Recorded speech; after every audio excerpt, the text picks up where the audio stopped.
G'day everybody, welcome to Footy Talk with Wado, Woodsy and Maroon. Great to have the boys, the three, back together. Woodsy, first to you, mate. A controversial loss over the weekend. Yeah, tough loss, mate. Disappointing. Season was on the line. We went over there with a real good attitude and we gave ourselves an opportunity to put ourselves to get the win, but Warriors just pipped us at the end and shows you why they're in third spot at the moment, Maroon. Yeah, I thought you guys, you played with so much guts the other night. And for you personally, Woodsy, the great thing for you is you found a club that you love playing for, a coach that you love working with. Yeah. So it's been a great year for you in that sort of sense. Yeah, it sort of started slow. Obviously, Dragons didn't know where and what was happening there. But to get the opportunity to go to Manly, it's a club I supported as a kid. It was a bit of a dream come true, and never met Steves before. And to work underneath him, really enjoyed it. And then, as a waiter or two, probably later on, but to work with Shane Flanagan and Jim Dimmick again has been such an awesome experience. Yeah, I think that's fantastic. Thanks, mate. For you, Wado, your Sharkies now 3 in a row. Yeah, it was a big win for us. Tough game to travel up to North Queensland. They're always hard up there, so important for us. They certainly fought hard, particularly in that first half.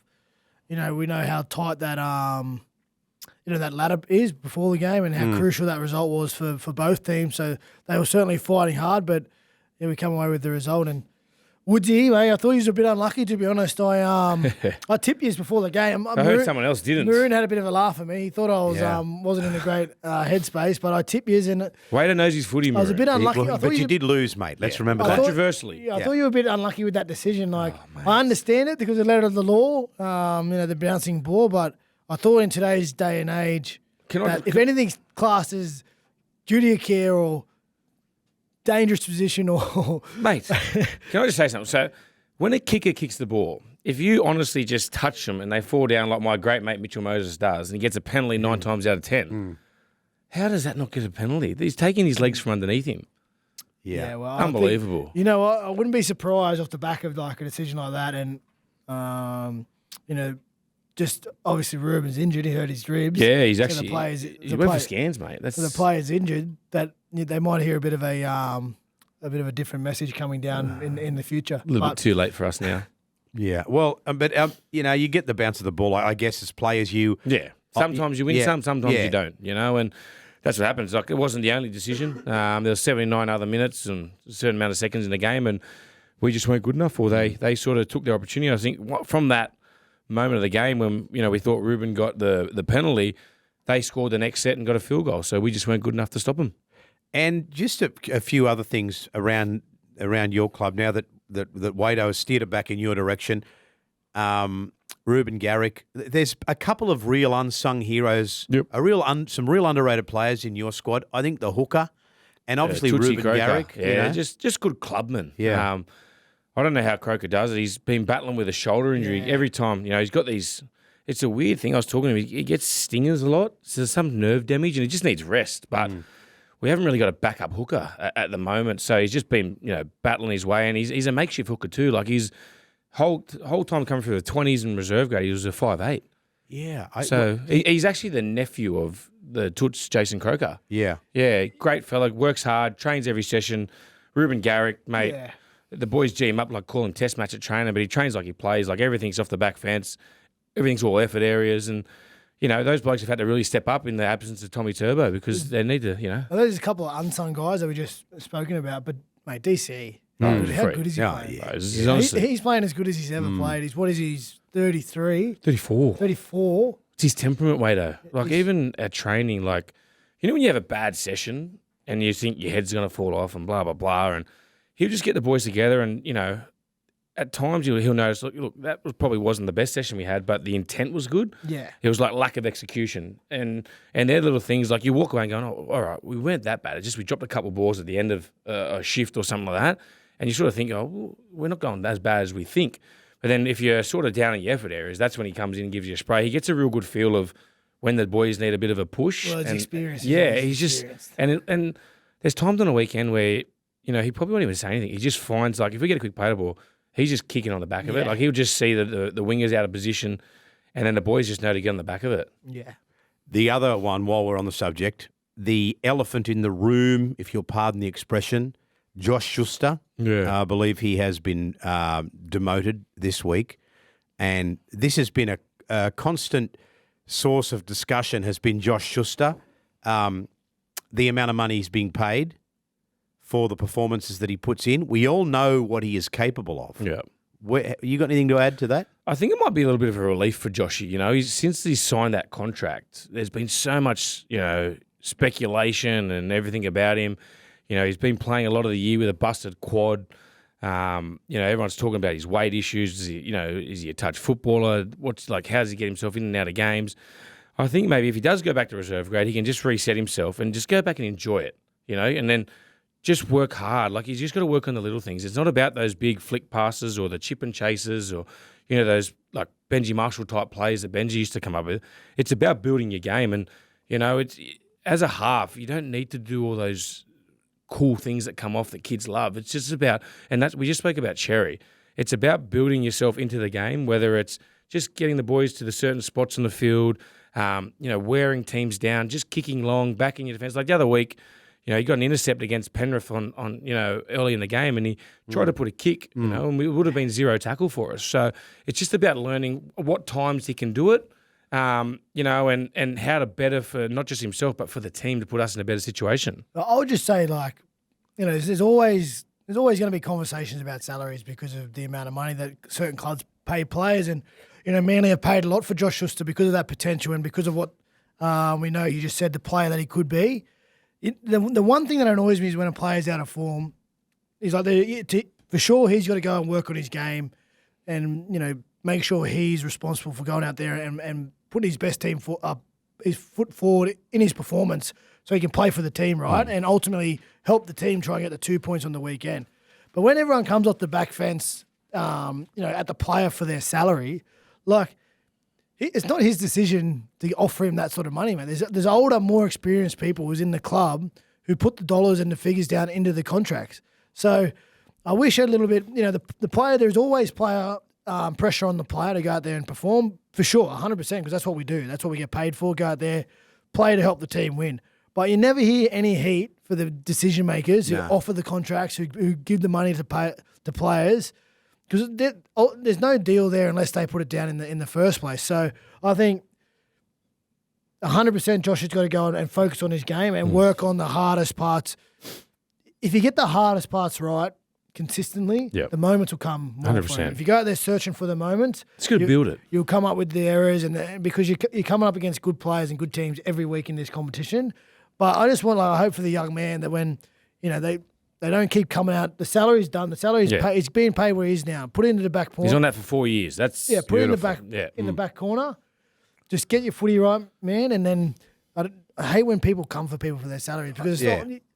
Well, my good mate, Luke Brooks has copped it for the last 5 years. And then now that he finally gets an opportunity, he goes to another club. Now they all want him back. Yeah, he can't win if you're a player. Yeah, no, exactly. And I think you're right. Too much emphasis from people in the media, probably myself included, is put on how much people are paid. And at the end of the day, it's probably nobody's business. But then again, I guess it is if we're paid members of the football club. Yeah, I just don't like how all the heat comes directly at the player. Like he's got to. You need to get your performance right for your team and for your club, so you can get ultimately to win and try and get a premiership. That's the whole point we're doing this stuff. But the decision makers are there as well, and they when they have decisions like this and salary decisions, I think some heat needs to be put on them as well. Now, for your club, Wado, we go back probably a month, and Penrith put a big score on you guys, but I think it was 28-0. But just before that is when Fitzy decides to change the room around a little bit. I think Talakai and Moylan got shifted out, and in came Trindle, obviously, and Connor Tracy. So since that Penrith game, you guys haven't lost. Yeah, we've just, during that slide during the year, we weren't defending well, and we were searching for some consistency and searching for some form. But it's important when you go through those times. I remember, sitting on the podcast with you back then and saying, no, we'll be all right. We just need to keep working hard, trust in what we're doing, trust in our team and where we're going, because as long as you do that, and it's a little bit to what we were just talking about before, you stay consistent with your training and you believe in what you're about, eventually you'll turn the corner, because we back our team, we back our style of play. I think that the big one for us is, I know we moved some personnel, and Connor and Braden have been doing a hell of a job for us since they come in, but we've we've certainly sharpened up our defence. Like whenever we've got in trouble this season, and even last year, it was when we didn't defend well. We didn't defend, particularly our goal line. That's our biggest thing for us. If we can defend well, defend our goal line, we'll find points within the game. We've got Nico in the halves, young Connor who's going well.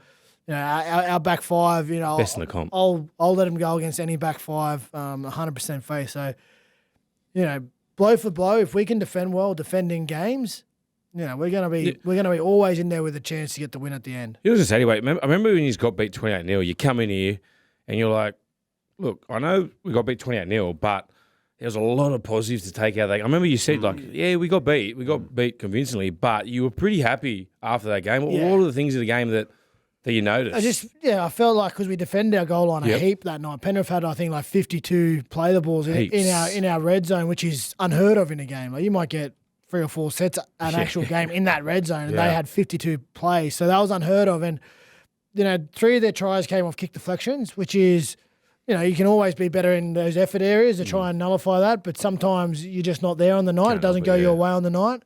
And I just felt, I don't know, it was kind of a weird one for me because I felt a lot of positives out of it, like I said, but we got flexed at the end of the day. Yeah. So you can never really look to a big result like that against you and go, we're going to drag everything out of it. But it was certainly, in my mind, a small step in the right direction of where we'll, what we're trying to adjust from the previous weeks where we hadn't quite delivered on off the back of some losses. So then we just, each week we've got a little bit better, and particularly our defence, where we held South to 12 over in Perth. Yep.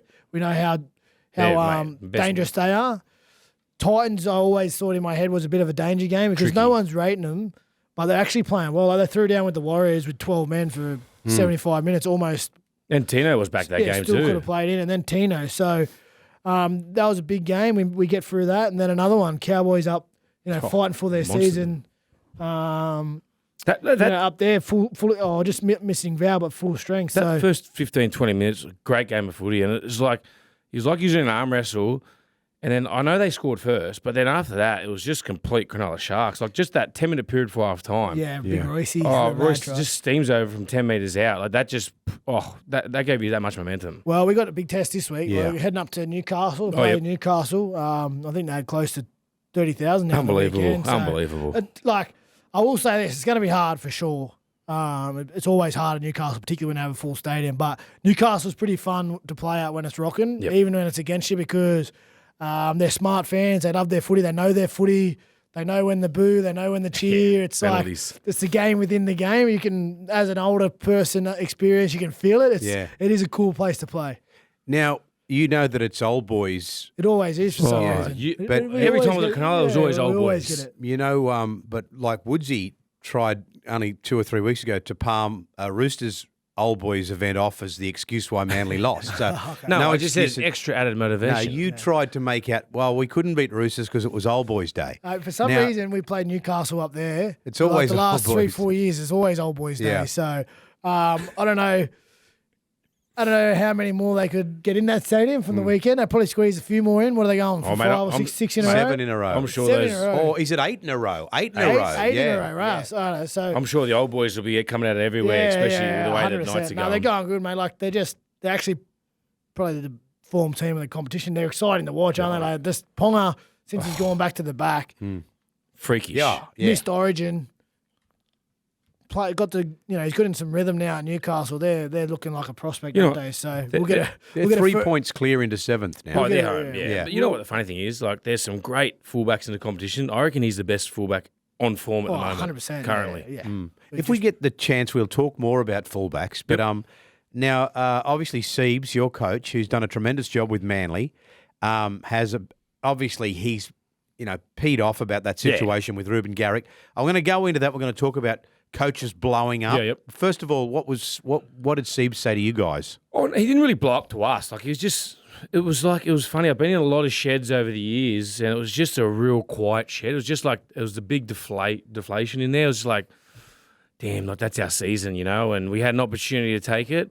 And it just, that one probably decision was just like the tipping, the iceberg. So, look, he wasn't too bad with the boys. Like, he was very happy with the effort. They're coming third. They've been outstanding all year, and it took them to, I think it was the last 2 or 3 minutes to just break away from us. And it was similar to the week before against Penrith. Like, we had our opportunities, but just haven't been able to ice it. So I think it was just a little bit of frustration, but yeah, it didn't really blow up to us. It's just more frustrated with the decision that was made at the back end of that game. Such a hollow feeling, like at the end when you know, like your season's pretty much over. Like, and it was something like that. well, not just that, because there's a lot of opportunities throughout the year. That's right? it. But when there's That seems to be our season later this year. we're like we've got to like short memory rugby league players or athletes in general. You need to be sort of disappointed with the loss, learn your lessons, but then move on pretty quickly because you need to get ready for the next week, and you need to be able to take the lessons and try and wash it and get ready for the next week because you're still trying to achieve and chase some more. But at last moment when you're in the sheds and it's over, your season's over, it's just unless you've won the comp, it's just a hollow feeling. Like, because you start in November, some guys start earlier, the young guys start earlier. That's what we spoke about. Yeah, so you start in November. It's a big process. A lot of work goes in. A lot of like honestly, like blood, sweat, and tears every season. The preseason's the hardest part. Yeah, Like, you do army camps, you do other camps, you just get flogged, and all that hard work you've done. And the worst thing for us, there's still two games to go. There's no such thing as easy games, but like you still have standards that you want to set. Like, you don't want to go out there and just go, oh, we're going to throw the ball around. No, we still got game plans that we want to do. Just because we're versing sides that aren't in the 8, it's just a little bit deflating. I guess, though, like, obviously from a bloke that's never done it, you must go, when you say, with the greatest respect, you've got the Tigers and Dragons to go. And we've got Bulldogs, Titans. Bulldogs, Titans you've got. Bulldogs, Tigers. Bulldogs, Tigers. So you must say, well, look, if we'd have beaten, we lost by 2 points against X, Y, Z, and we... every team can do it, but we can say, we got beat by Titans by 2, we got beat by Cowboys by 3, like... We're not the only side. Like, no. Sharks have had games where they've just been beaten. Well, that's like I remember I said a few weeks ago when we were in our slide, we looked at who we had coming up into the finals. I said, well, if we win on the way home, we deserve to be there. Yeah. But if we don't win on the way home, well, we don't deserve to be there anyway. You get what you deserve ultimately at the end. Exactly. But just, I know I've been in plenty of sheds when the season's over, and it's just, like, I know you hear that saying a lot, like blood, sweat, and tears, but there's a lot of blood and sweat and tears that go into the years from all the team. And the funny thing, it's not like it's just 17 players. It's the whole 30-man squad and the extra guys. And like you said, whether it's assistant coaches, the performance coaches, the doctors, everyone rides the highs and lows with you. Yeah. Getting back to coaches, I can remember being at a game in 1982. That's before you guys were born. 1982 at the old sports ground, which is somewhere underneath Allianz Stadium. And Manly were playing the Roosters, Easts then. Manly had to win. Easts are beating them 17-2 at half-time, and I was able to sneak into the Manly dressing room. Oh, yeah. It was a lot easier in those days. And the Manly coach, Ray Ritchie, was addressing them, but he wasn't saying, he was just cussing them and cursing them. He was just absolutely filthy on them, calling them all sorts of derogatory things. God love him. Nothing was going to help in the second half. And I'm wondering about coach blow-ups that you guys have been through, anything like that. Oh, not like I suppose it's changed a lot since then, where there's no point now coming in and just cussing away and swearing away. Like, obviously there'll be some swear words in there because it's highly emotional, but there'd be a lot more constructed these days. Yeah. But I've seen a couple. Fitzy, he hasn't had, like, fortunately for him, he hasn't had to dig too deep. Like, he's been going good. Through the slide we went through a month ago, I think when we got beat Dolphins, and then the Melbourne one was a big one. Like, he was angry, but he's still pretty direct, and he gives you like instructions. Yep. But the best one, I had a few from Shane Flanagan, who he's like a bit of an angrier guy, and a bit more simpler with the way he addresses the team. But this one time, he was couldn't control himself with his how he was feeling. He felt like he had to lash out, so he's attacked the poor Esky. He's kicked the Esky, but the Esky was full. So he didn't move. And he did it, I seen him, and he didn't say anything, but I could tell it hurt him. Say that for Monday. Yeah, so I didn't say anything, but I could tell I almost broke in a little grin, but I didn't want to like make eye contact with him. Sure enough, we come in on Monday, he's broken his toe. Oh, stop it. That's gold. All right, what about you, Woods? Another one of Flano. I think we got beat in 2018. By Manly. It was 33-32, a golden point game. And it was a similar thing. He was just absolutely giving us a gobful in the sheds. And he's gone to kick the Esky. and he's kicked the top of it. So he must have learnt from previous, from kicking the bottom bit, and the top bit's come off. And he's got a couple of mates he used to always bring in the sheds, and he's hit his mate Craig Aries in the head. Actually, remember the Michael Maguire one where he kicked the chair back and it almost hit one of the players? Oh, yeah, remember that? Yeah. Or Jesse Hasler? The Yeah, door. The door. Yeah. No, actually, Mick Potter. So I can't remember whether it was 14 or 15, and we're versing Souths at ANZ. Oh, at Homebush Stadium, sorry. yeah. At Accor now. We're getting beat 36-4 at half time. Oh, I called that game, yeah. Oh, yeah, I'm sure you did. I did. It was a stinker of a game. Everything South did was just went to goal. So 36-4 at half time. Imagine, geez, walking in the sheds and go, this could be anything. He walks in, like, we're all sitting, you have like your little half, like U shape, and he's walking around, like, just hasn't said nothing yet. Keeps walking, picks up a bin, and then he goes, you're playing like this, and threw it in the middle, and he goes, fix that, and then walked out of the room. That's all he said. Yeah. Wow. Right, So I was okay. like, I think, The second half, you were a lot more competitive. we come out. Yeah. I think they won the second half, 18-6. I think, like, to wrap it on coaches, blow-ups, like, what about the content of over the years of Craig Bellamy in the coaches' box? Oh, Like, yeah. It's just spit coming everywhere. He's got that vein in his forehead. You feel And, sorry, like, wiper of the wins. sometimes his team, it might be like 16-0, and you see, like, they let him try something, and he's like, at him. It's like, okay, they're winning the game still, but they just had a moment, but he's at him. Yeah. It's like, it's been brilliant. I over the reckon we years. could have a whole show on coach blow-ups. Oh, yeah. I've been coached by quite a few. Maybe we should have a Well, I've only special had one two. day. Oh, I've had three Yeah. in first grade. I've only had three. I know that we're going to do. Up in him. We're going to do a special series of podcasts through November, December, and that could be our first one, Coach Blow-Ups. Yes. I'm just putting the final touches to that now. And a good friend of Footy Talk, he's a member of the Triple M team when he gets a chance, Mitch Moses, who we love very much. In relation to the bunker, Mitch Moses had this to say. I'm not for it. I don't think. I mean, for scoring tries and things like that, yeah, obviously we have the video ref and that needs to be there. But I think just in play, I think 2 refs on the field, no bunker. We're stopping things when going back 2 sets later to give a penalty and just slowing down the game and taking the sting out of the excitement out of the game, and especially with the captain's challenge, it just takes too long. So it just slows down the game. There's no flow, and I think people want to see flow in the game, and they want to see a bit more fatigue. I think it's taken a bit of the fatigue out of the game. I think for tries, have it. Tries and, the decisions there, have it. But I think just in play, just let the game flow. If the ref misses it, the ref misses it. A couple of standout points, a couple of points that we highlight out of what Mitch Moses said there. He prefers the 2 ref system. Yep. And he says, we're going back too far to check things with the bunker.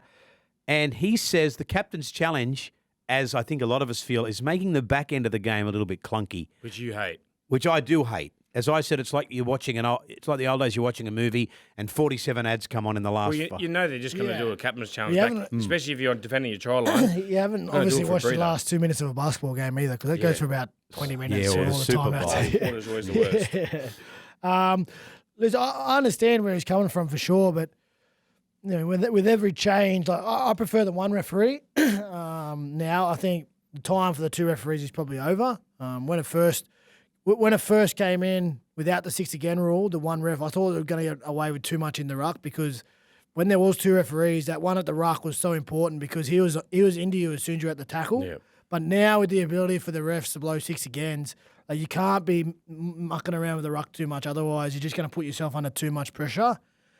And with the bunker, I just see if we don't have the bunker stepping in for acts of foul play, right? We go back to the old situation where, we didn't pick that up when it run, but we let play on. He's going to get suspended by the match review committee after the game. It's going to give an advantage to the next team, not our team. That's the old argument for that. And then, the clear calls that are wrong, we're going to go, well, if the bunker could have been involved in that, it would have clearly been, it would have been changed, that decision, or it would have been a different thing. So it's always going to be an argument about how to make the game better and improved. But, if you've just changed things for change's sake, we're going back to the old system pretty much. If we go no bunker in play and 2 refs, we're going back to the old system. But there was issues with the old system too, right? Yeah. Like, that's why we brought the bunker in, because people weren't happy with the missed decisions. They weren't happy with the acts of foul play being missed, and then, that team not getting an advantage in that week and being left to the match review committee. So I feel like I've had this conversation with a lot of times about, especially with the RPA stuff and the transfer windows and things like. If you're going to change to something new, you need to have a really good understanding of how it's going to be executed and the reasons why you're doing it. So it's not just change for change's sake. That's the only thing. I'm happy with the product how it is at the moment. I get it. I think there's always when there's changes like the hip drop stuff. Remember how many hip drops there were at that one thing? That's what I don't like. The head high contact. All those they need to come out and say what they're going to be officiating. So we know what we're looking at. I think when it changes and there's that it's almost like a crackdown, and we see a million of them in a couple of weeks. Play the balls at the start of 1 year. Yeah, but then it always sort of levels back out, doesn't it? Yeah, they do it for 3 or 4 weeks. Recalibrates and it levels back out. So, and you know what? I think even more now. We'll head into this finals. The refs will put the whistles away a little bit. They'll let the game flow. It'll be more like an Origin feel because it's a better flow. It's better to watch. That's why the finals will be. I see. That's why Origin's so good, right? Because there's not as much. They let the players. Origin 3 this year when they blew the P out of the whistle, game 3. So I think Woodsy. Well, I was on Saturday. I was pretty angry with the call we got in the game. I was like, we've got to get rid of bunker, blah blah. But when you think about it, you need the person in there if there's foul play. You know, and I think the process, it just takes too long sometimes. Like they could do 2 sets and then go, we're going to go back, put this bloke on report. When you've already defended a couple of sets, when you should have just got your penalty straight away. You can tell whether someone's been hit late or there's been a crusher or something. You know straight away. I just think the process of how they do it, sometimes it just takes too long. It's like they're looking for something that's not there, you know, and there's one on the weekend where we watched, I think we threw a cutout pass and we missed it, rolled along the ground. We dead set watched it for 5 minutes. Yeah. And we were sort of stuck at halfway, or we were like, this might not be a try. So we went up forward, and then they go, it was a try. It's like, it just takes the sting out of the game. Yeah, it's weird, right? Because even with the try sort of scoring situations and that, even with, like, it was only last week where we were saying, like, Latrell and Cody, like, Souths are offside on the kick. The bunker's there. So then we're saying they didn't look back far enough. That's it. So in for the sake of speed, maybe they made a mistake. So... And we're sitting here giving them a bit of stick about the mistake, but maybe that guy in the bunker was like, quick, I'll just try and get this done quick. But if we're feeding him, that was a dead set. You could see it with Maroon's glasses. Well, 100%. I agree, but that's I'm just trying to say, like, that was a try-scoring situation, so Mitch's idea was we keep it for that anyway. But if there's stuff in the game that we miss and we let it go, you know the critic's going to be coming, we got the technology, we got the room there, why aren't we, in today's day and age, making the right decisions? So you can't introduce the technology and then take it away. Because it just shows you it's a fail. Well, NRL don't want that to happen. It's like anything in life, boys. Like you get in your car now, it's got Bluetooth and a reverse camera. If you get in your car, what's this shit box? It hasn't got Bluetooth and a reverse people camera. Wouldn't know. Like the old school people wouldn't know what Bluetooth is now. Remember when you had to like arm over, look around when you were reverse parking? What about the windscreen? What about the windscreen? You used to wind it down. Yeah, totally, mate. I took my little fella to a little the 4 Pints Brewery the other day, and they got an old truck in there. He goes, "What's this thing?" Fair dinkum. How good's that? Yeah, and this car I'm driving, my old car, it's got a cassette deck in it. That's right, a cassette deck. Wow. I'll be driving myself soon, but mate. Shit, yeah. Ask Reedy. Oh, yeah. He got it approved. Did he get it over the line, did he? He got the Tesla. So for those who missed it, Reedy wanted to buy a Tesla. His wife wanted to see a spreadsheet. He presented the spreadsheet. He got the proposal through. Look, we don't get too serious, but we're just for a second are going to get serious here because over the weekend, the rugby league world mourned the passing of Kyle Turner, who was a great young fella who played for the South Sydney Rabbitohs, and he was just a lovely kid. He part of that. Oh, he's not a kid, but anyone younger than you is a kid when you get to my age. But he played in that Rabbitohs 2014 premiership winning side. He was a tough young bloke. He hurt his neck in an All-Stars game, which you two would both remember. Yeah. And in the last few years, he headed back to the bush where he was working as a teacher. And over the weekend, sadly, we got the news that Kyle Turner had passed. And I wanted to get your bloke's thoughts because obviously you would have played against Kyle and you may have even known him. Yeah, I was devastated. I was actually sitting with Nico Hines driving when Nico got the news and he passed it to me. It's devastating, the situation and how it happened. And, you know, instantly you get that feeling in your stomach, like that shock and that yuck feeling in your stomach. Just, you know, someone so young, just, you know, like for it to happen that way. And it's we've seen it happen a few times now in our game. You know, Paul Green, we played on the weekend for the Paul Green medal. It's just devastating, especially with Nico too. He knew him as well. He's a big mental health supporter. So it's just so sad to see someone who, you know, was one of our own, one of our contemporaries. We played against him. You know, passed away like that over the weekend. So we're all our thoughts are with his family and the community out there, Coonabarabran. It's a be a close-knit community down there, and he's a teacher in their school, so he's got a bit of a footprint. They no doubt he's a bit of a local hero too because of what he's been able to achieve through rugby league. So yeah, you know, hearts and all our regards and thoughts go out to the community out there at the moment. Okay, Lifeline's number if you're struggling and you need to talk to anyone, 13 11 14. But you know, what do they say? A problem shared is a problem halved. No, I think it's, for me, like when you think about it, Wade, like we're 32, 33. When you see someone younger than you pass away, it becomes a bit, you know. Yeah. And I've met, you know, they call him the big dog. He's a great fella. You know, I've had a couple of nights with him on the beers through people I knew at South Sydney, and mate, he's one of the most likeable blokes in that team, along with Jason Clark. And then you're speaking to some of the ex-players now, like they're absolutely rattled. Like you know, it happens in life, but to see it happen to a bloke like this, absolutely rattled. Just condolence to all his family, like Wado said, and the community. I hope they all get around him because he's such a good character and a personality to have around the crew. Yeah, I don't know if you were going to lead Noah, but I think like really this is like the next sort of I think challenge and opportunity for the game, and this is the whole game. And it's something we're fighting for in the CBA is this past players program that we're having. Like you dedicate so much to the game to try and chase your dream and to have an opportunity to play first grade. And I feel like it's just if a lot of guys at the end are left and they leave the game and it's like they lose that connection straight away. So I feel as a game, as players, we can be better. As clubs, we can be better. And certainly as the NRL, we can be better at really working out, you know, when players exit the game, however they exit the game, whether it's, you know, after 2 or 3 seasons at a club or after 16 seasons at a club, that there's an ability for them to still keep that connection, whether it is to the club they represented or it is to the NRL or it is to the RLPA, the other players.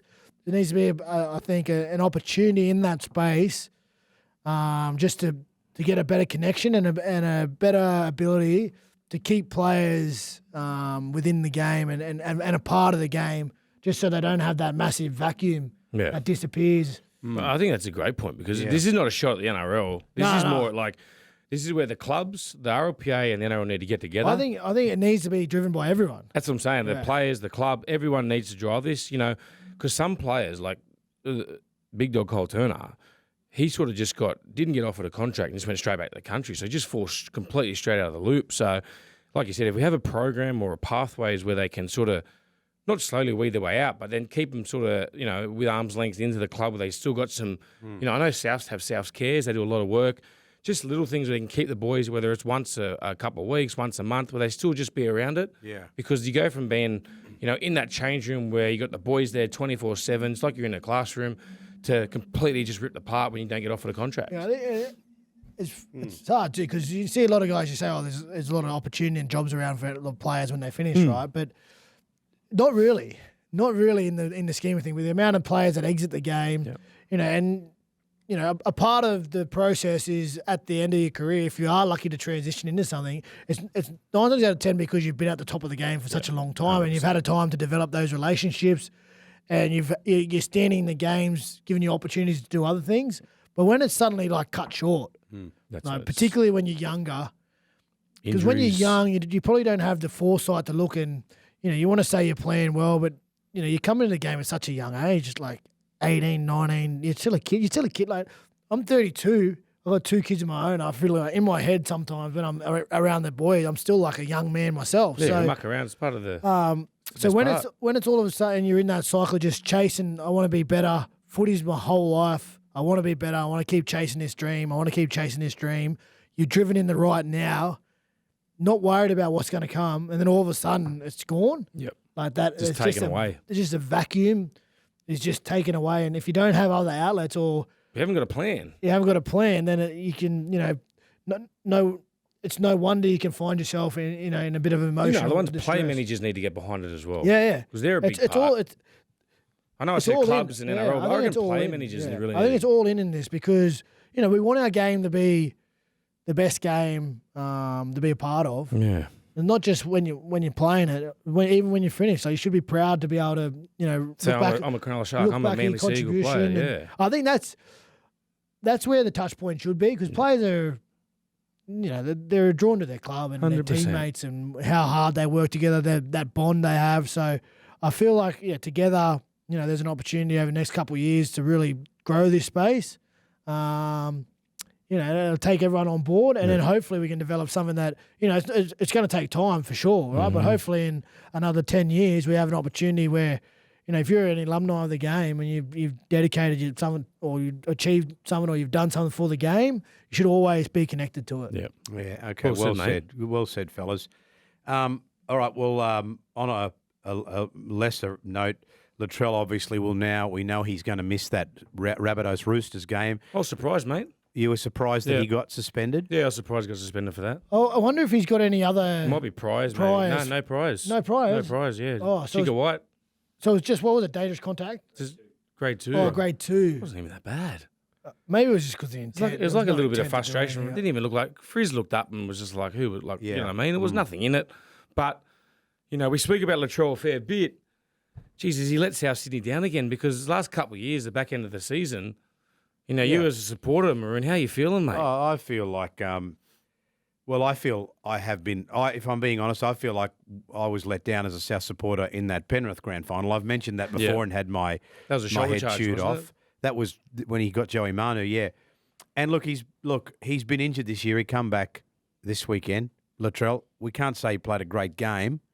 Looks like he's frustrated. It looks like Cody Walker and Latrell are frustrated. When they're frustrated, they start getting the push and shove. And then you've seen a few of them. There was quite a few push and shoves on the weekend. And you could just see the Newcastle players were laughing.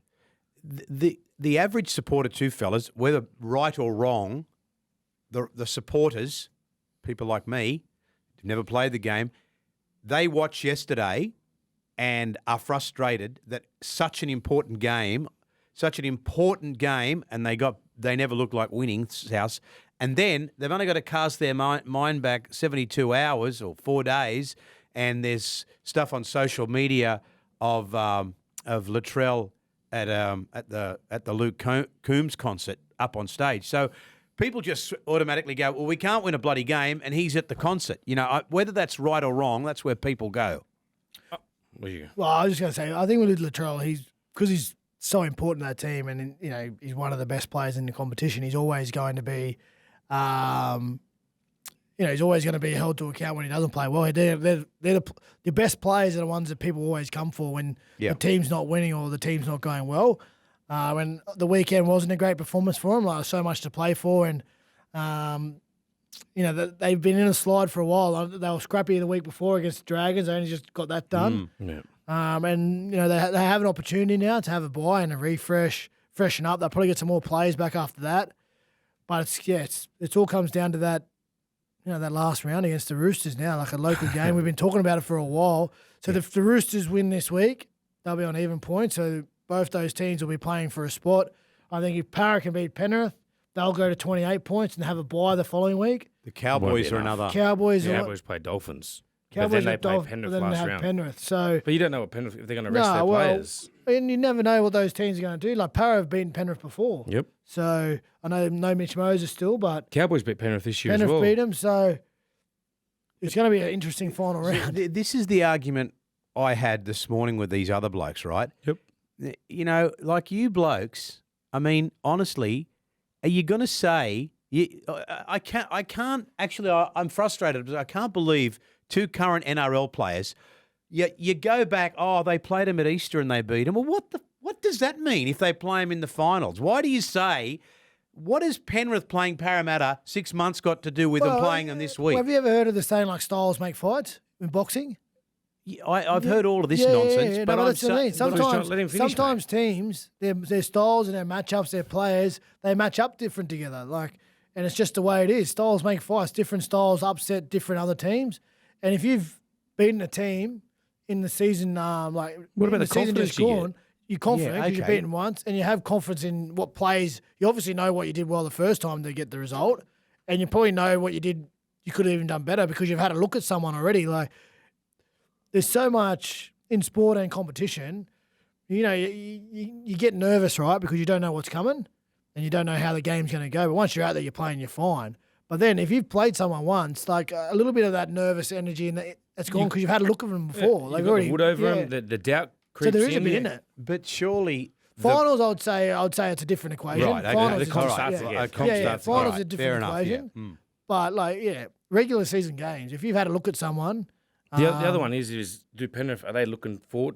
Are they going to towards- rest some players? Are they looking towards the finals? I don't think for me,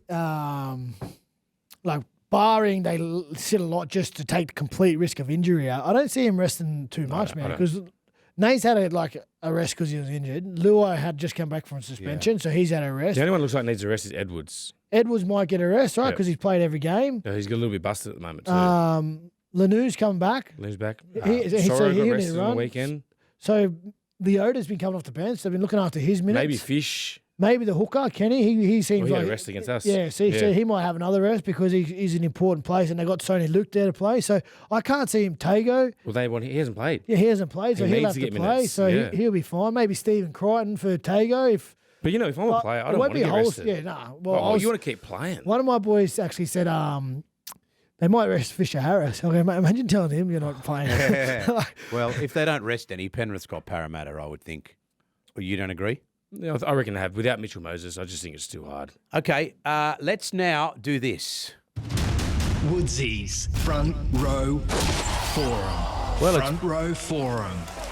It's been a long podcast today, Woodsy. Have you got a front row forum for us? Yeah, I do, mate. I was commentating the game on Saturday. It was the Tigers versus Dolphins. How did you go without me, Woodsy? I missed you. I had that poor, simple Ben Dobbin. Oh, he's a great It was guy. that hard, mate.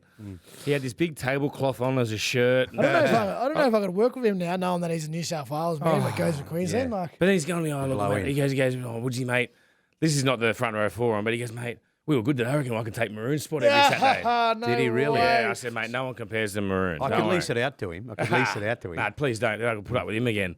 But the end of the game comes around. Tigers a great win. Coruscant kicks the penalty from the side. Oh, mate, it was actually for two teams that couldn't fight for the 8. It was a good standard of footy. Like they moved it around, a couple of errors, but it was a good game to watch. And we're just sitting in the box. We're starting to do the talk. Give the 3-2-1. 2 was best player, and then as we look out on the field, a barbecue gets rolled out. Yeah. And we're like, what's going on here? Like, we didn't know what was happening. And then all the players converge around the barbecue from the Tigers. So obviously the Dolphins have gone inside.